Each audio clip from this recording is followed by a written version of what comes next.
The Monomyth, a theological book containing the common creation myths. In Mundus, conflict and disparity are what bring change, and change is the most sacred of the 11 forces. Change is the force without focus or origin. Ugnither, Tahirite, Order of the Psychics. Simply put, the schism in the human ordinary worldview is the mortal's relationship to the divine.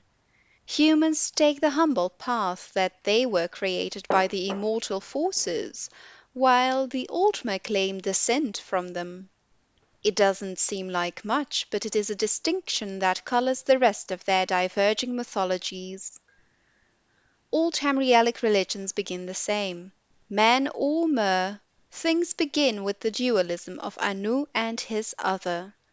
These twin forces go by many names: Anu Padomai, auri-el Sithis, auri-el Satak-el, is not. Auri-el is the everlasting, ineffable light. Sithis is the corrupting, inexpressible action. In the middle is the grey maybe, Nirn in the Elnofex. In most cultures, auri-el is honored for his part in the interplay that creates the world, but Sithis is held in highest esteem because he's the one that causes the reaction. Sithis is thus the original creator, an entity who intrinsically causes change without design. Even the Hist acknowledge this being. Auri-el is also perceived of as order, opposed to the Sithis chaos. Perhaps it is easier for mortals to envision change than perfect stasis, for often auri-el is relegated to the mythic background of Sithis's fancies. In Yokudan folktales, which are among the most vivid in the world, Satak is only referred to a handful of times, as the Hum. He is a force so prevalent as to be not really there at all. In any case, from these two beings spring the Et Ada, or original spirits. To humans, these Et Ada are the gods and demons. To the Ultima, the Edra Dedra, or the ancestors. All of the Tamrielic pantheons fill their roster from these Et Ada, though divine membership often differs from culture to culture. Like Anu and Padomai, though, every one of these pantheons contains the archetypes of the dragon god and the missing god. The dragon god and the missing god. The dragon god is always related to time, and is universally revered as the first god. He is often called Akatosh, whose purge from eternity allowed the day. He is the central god of the Cyrodiilic Empire. The missing god is always related to the mortal plane and is a key figure in the human ordinary schism. The missing refers to either his palpable absence from the pantheon, another mental distress that is interpreted a variety of ways, or the removal of his divine spark by other immortals. He is often called Lorcan, and his epitaphs are many, equally damnable and devout. Note that auri-el and the mortal plane do not exist yet. The grey maybe is still the playground of the original spirits. Some are more bound to Anu's light, others to the unknowable void. Their constant flux and interplay increase their number, and their personalities take long to congeal. When Akatosh forms, time begins, and it becomes easier for some spirits to realize themselves as being with a past and a future. The strongest of the recognizable spirits crystallize: Mephala, Arcane, Ifre, Magnus, Rupchta, etc., etc. Others remain as concept, ideas, or emotions. One of the strongest of these, a barely formed urge that the others call Lorcan, details a plan to create Mundus, the mortal plane. Humans, with the exception of the red gods, see this act as a divine mercy, an enlightenment whereby lesser creatures can reach immortality. Aldmer, with the exception of dark elves, see this act as a cruel deception, a trick that centered their connection to the spirit plane. The Myth of Aurbis. Subtitled The Psychic Compensation, Mythic Aurbis was an attempt by Artaeum apologists to explain the basics of Aldmeri religion to Uriel V in the early, glorious part of his reign. It quietly avoided any blame or bias against the Lorcan concept, which was still held in esteem by the Cyrodiils as Shezar, the missing sibling of the divines. Despite this, the Sajiki still have a nice summary of the elder view, and it will serve our purposes here. This version comes from the archives of the Imperial Seminary, from the handwritten notes of an unknown scribe. Mythic Aurbis exists, and has existed from time without measure, as a fanciful, unnatural realm. Aurbis is used to connote the imperceptible penumbra, the grey centre between the is not of Anu and Padumai. It contains the multitude realms of Aetherius and Oblivion, as well as other less structured forms. The magical beings of mythic Aurbis live for a long time and have complex narrative lives, creating the patterns of myth. These are spirits made from bits of the immortal polarity. The first of these was Akatosh, the Time Dragon, whose formation made it easier for other spirits to structure themselves. Gods and demons form and reform and procreate. Finally, the magical beings of mythic Aurbis told the ultimate story, that of their own death. For some this was an artistic transfiguration into the concrete, non-magical substance of the world. For others this was a war in which all were slain, their bodies becoming the substance of the world. For yet others this was a romantic marriage and parenthood, with the parent spirits naturally having to die and give way to the succeeding mortal races. The agent of this communal decision was Lorcan, whom most early myths vilify as a trickster or deceiver.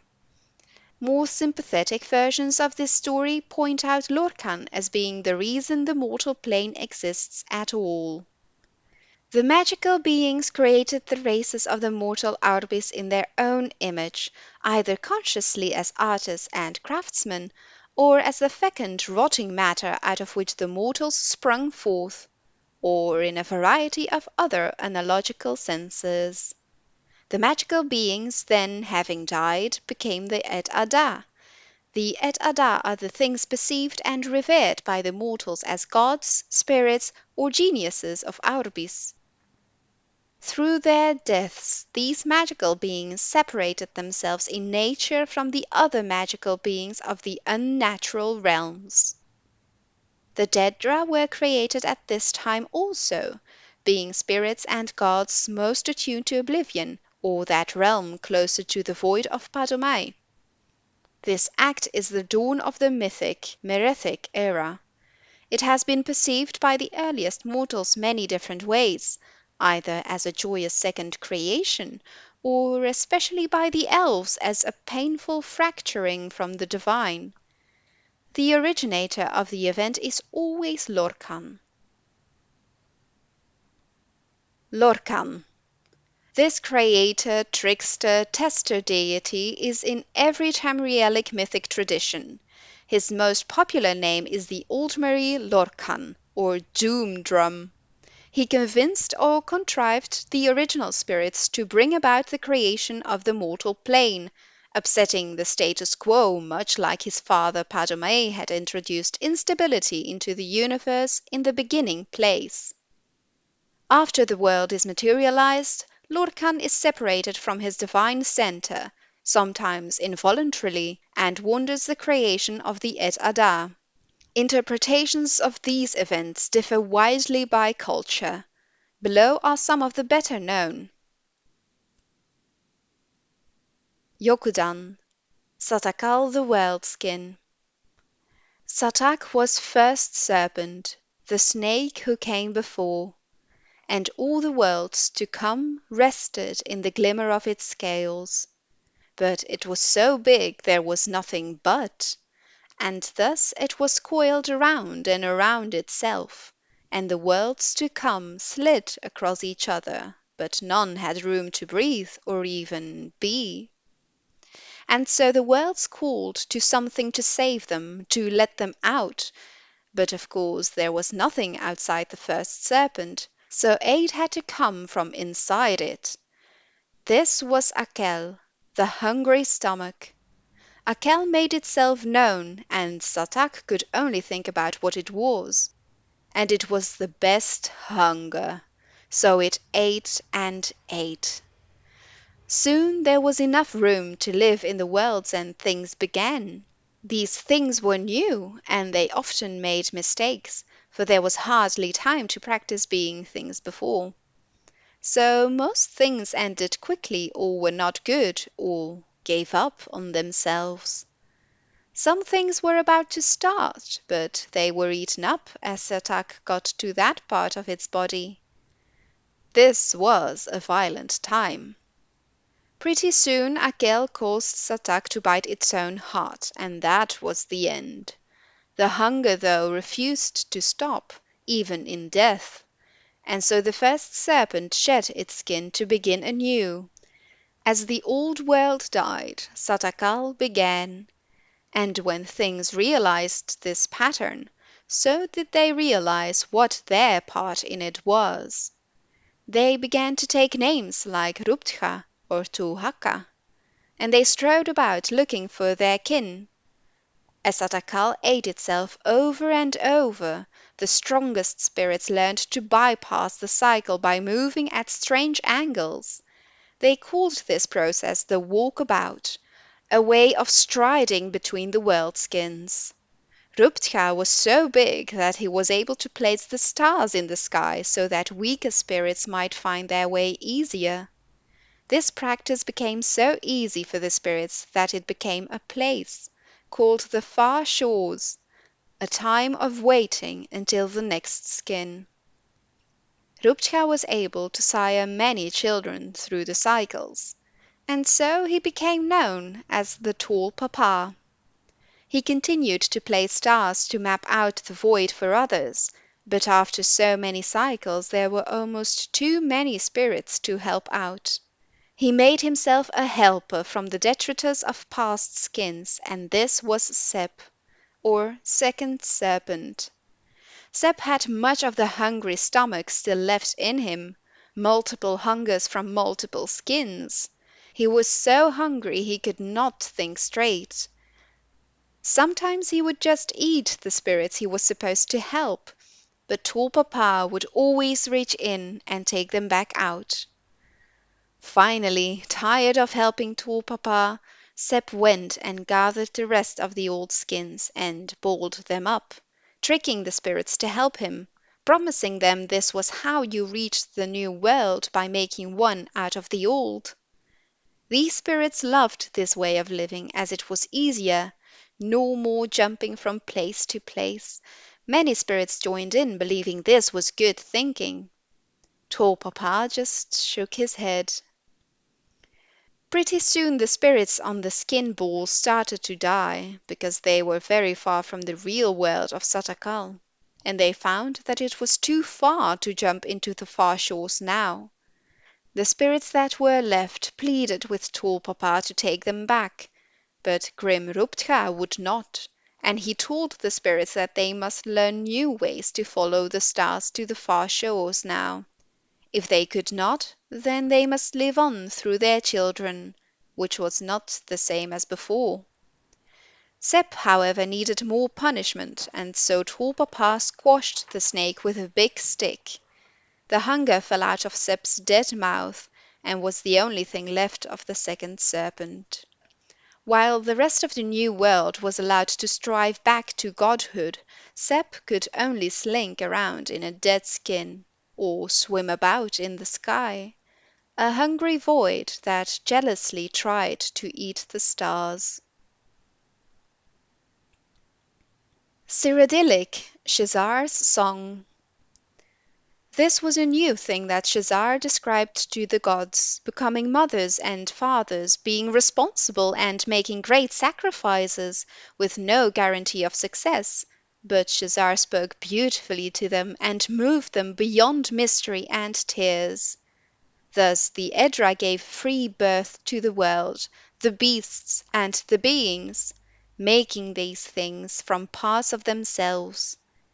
This free birth was very painful, and afterwards the Edra were no longer young and strong and powerful, as they had been from the beginning of days. Some Edra were disappointed and bitter in their loss, and angry with Shazar and with all creation, for they felt Shazar had lied and tricked them. These Edra, the gods of the Aldmer, led by auri-el, were disgusted by their enfeebled selves and by what they had created. "Everything is spoiled, for now and for all time, and the most we can do is teach the elven races to suffer nobly, with dignity, and chastise ourselves for our folly, and avenge ourselves upon Shazar and his allies." Thus are the gods of the elves dark and brooding, and thus are the elves ever dissatisfied with mortality, and always proud and stoic despite the harshness of this cruel and indifferent world. Other Edra looked upon creation and were well pleased. These Edra, the gods of men and beast folk led by Akatosh, praised and cherished their wards, the mortal races. "We have suffered and are diminished for all time, but the mortal world we have made is glorious, filling our hearts and spirits with hope. Let us teach the mortal races to live well, to cherish beauty and honor, and to love one another as we love them." Thus are the gods of men, tender and patient.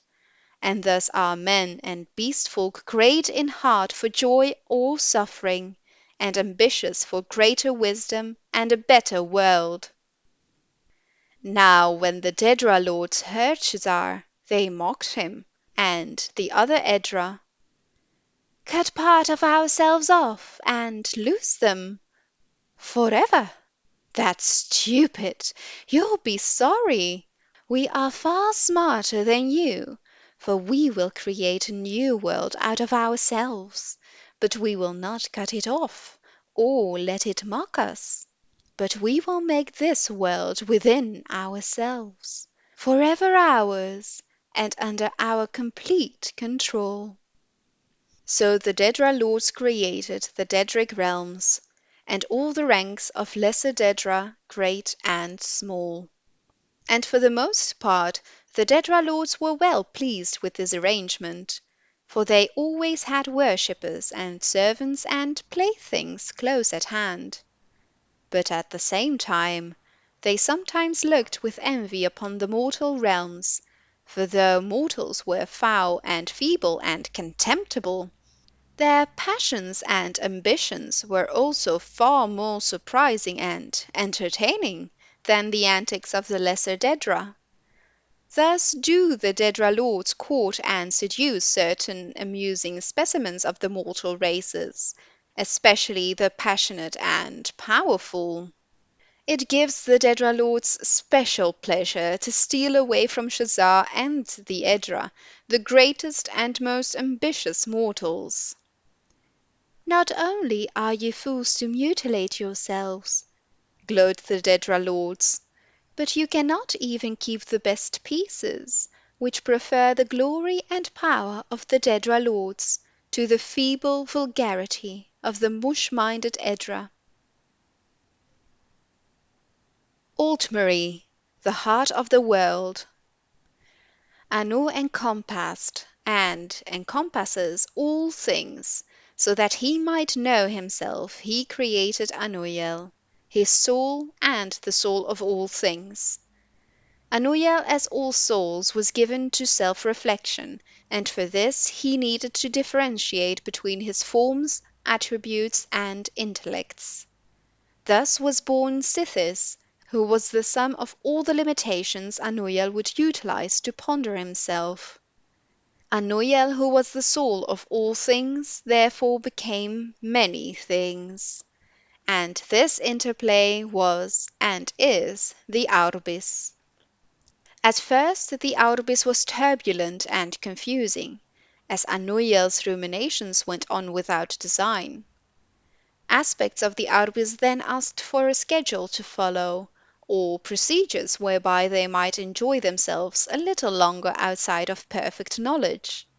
So that he might know himself this way too, Anu created auri-el, the soul of his soul. Auri-el bled through the Aurbis as a new force called time. With time, various aspects of the Aurbis began to understand their natures and limitations. They took names like Magnus or Mara or Xen. One of these, Lorcan, was more of a limit than a nature, so he could never last long anywhere. As he entered every aspect of auri-el, Lorcan would plant an idea that was almost wholly based on limitation. He outlined a plan to create a soul for the Aurbis, a place where the aspects of aspects might even be allowed to self-reflect. He gained many followers. Even auri-el, when told he would become the king of the new world, agreed to help Lorcan. So they created the Mundus, where their own aspects might live, and became the Ed Ada. But this was a trick. As Lorcan knew, this world contained more limitations than not, and was therefore hardly a thing of Anu at all. Mundus was the house of Sithis. As their aspects began to die off, many of the Edada vanished completely.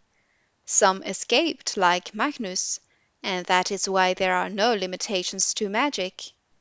Others, like Ifra, transformed themselves into the Elnofey, the earth bones, so that the whole world might not die. Some had to marry and make children just to last. Each generation was weaker than the last, and soon there were Aldmer. Darkness caved in. Lorcan made armies out of the weakest souls and named them Men, and they brought Sithis into every quarter. Auri-el pleaded with Anu to take them back, but he had already filled their places with something else. But his soul was gentler, and granted Auri-el his bow and shield, so that he might save the Aldmer from the hordes of men. Some had already fallen, like the Kimmer, who listened to tainted Ed Ada, and others, like the Bosmer, had soiled Time's line by taking mannish wives. Auri-el could not save Altmora, the Elderwood, and it was lost to men. They were chased south and east to old Elnofey, and Lorcan was close behind. He shattered that land into many. Finally Trinimac, Auri-el's greatest knight, knocked Lorcan down in front of his army and reached in with more than hands to take his heart.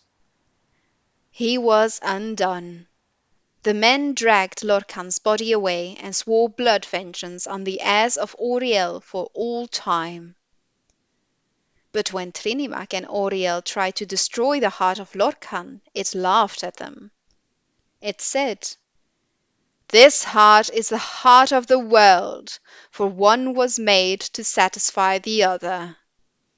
So auri-el fastened the thing to an arrow and let it fly long into the sea, where no aspect of the world may ever find it.